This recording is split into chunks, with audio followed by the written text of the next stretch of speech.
So now what? Your entire world has been turned completely upside down. Everything you've ever known to be true feels like it has been challenged. If you're a new lost twin, your entire way of navigating the world is completely disrupted right now. As a new lost twin, there is a huge amount of discord and dissonance in your brain, because everything that you have navigated or leveraged to navigate through your relationship with your twin and the world around you based on that is gone in your perception. So here's the thing about the brain. We've got the higher brain, the middle brain, and the lower brain. The lower brain is our fight or flight. The middle brain is where all of our emotions live, and the higher brain is our cognitive reasoning. When we face a loss, any kind of loss, it doesn't matter if it's a twin or not. It can be a friend, it can be a relative, whatever. There's this initial reaction that brings us down into our lower brain, the fight or flight. Everything that we had cognitive reasoning wise becomes challenged. And when we're going through a deep sense of grief, it's very, very difficult to navigate because our cognitive reasoning, it's like it goes on a pause. And our emotions can very much overwhelm us as we're working our way through it. When I talk about the fog of grief that rolls in and rolls out, essentially what I'm talking about is that cognitive reasoning piece goes away and we get pulled down into our emotional state, and sometimes as far down as fight or flight. And that's when people are really, really struggling with depression and not sure about their decisions and the direction they're going to go. It's because of that. So now what? Now what do we do? Great, Tasha, that's all fantastic, but how is that helping me? When we become aware of how our physical body is designed, we gain clarity. We are then able to apply some understanding to our experience. My greatest evolution happened when I allowed myself to witness what my brain and my body was doing. When I was able to function from that higher self space, that wise mind space, the conscious mind rather than the thinking mind.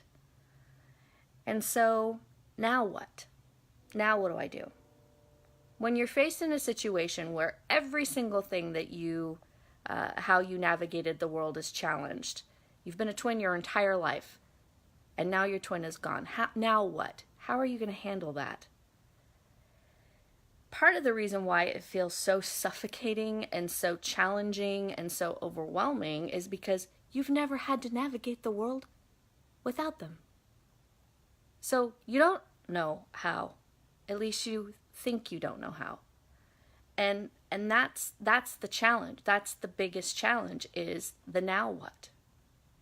So here's the thing that I learned after 36 years of asking the now what and making all kinds of choices that didn't at all align with my purpose, my ultimate purpose. When I was able to slow down and quiet my mind, my thinking mind, and spend some time with what I say is my soul, my conscious mind. When I was able to get out of the emotions and the fight or flight, and I was able to take a lot of deep breaths and quiet my mind, I allowed myself to be guided. There were thoughts that came up. There was clarity, I should say, that came up into my mind when I was in those quiet spaces of next action steps. What are things that I could do? What is the direction I need to go? And sometimes it wasn't even that. Sometimes it was just to be. Just to give myself space to be a witness to what was going on. To not be wrapped up in what I was told I should be doing or told how I should be feeling, but to just be in a quiet space and allow myself to be guided by what I believe is my soul, my divine purpose, my connection to my twin. What I realized was that I had an amazing opportunity to learn how to navigate the world in a way that I had never experienced before. And if my twin was still here, that experience would not have presented itself. Now, when you're in the beginning stages and the deepest moments of fog, there's no way that I would expect anybody to be able to come to that space in their thinking. No way. No expectation of that at all.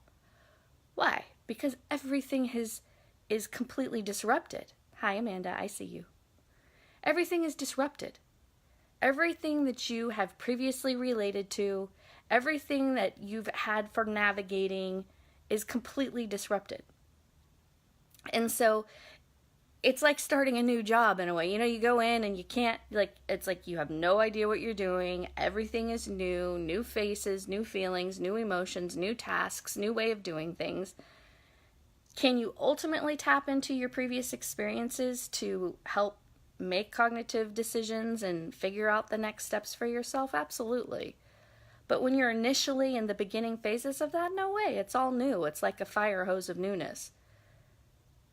So when we're dealing with those initial phases, being able to be in that quiet space is critical, and allowing yourself to go through the emotional aspect of it. But when you're ready for the next step, when you're ready for the now what,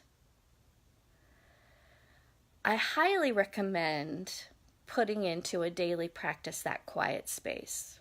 And I highly recommend allowing yourself to be guided towards the next steps. I highly recommend allowing yourself to tap into that eternal connection that existed long before your physical bodies did. And I firmly believe that you will absolutely be guided, not only by potentially what some would say God or your creator, whatever your belief system is, but also by your twin, by the people that are significant to you. The challenge is that we get so wrapped in our physical brain that we don't realize that we have this opportunity to be guided in that way. So I have a lot of people ask me, Tasha, how do you do all this? Like, it's crazy. You're traveling all over the world hugging twins, or at least all over the U.S. for now. You're tying blankets, you're running an IT company, you've got all this, you've got all this stuff going on. How do you do that? How do you do that? Well, how I do it is I take time to be quiet.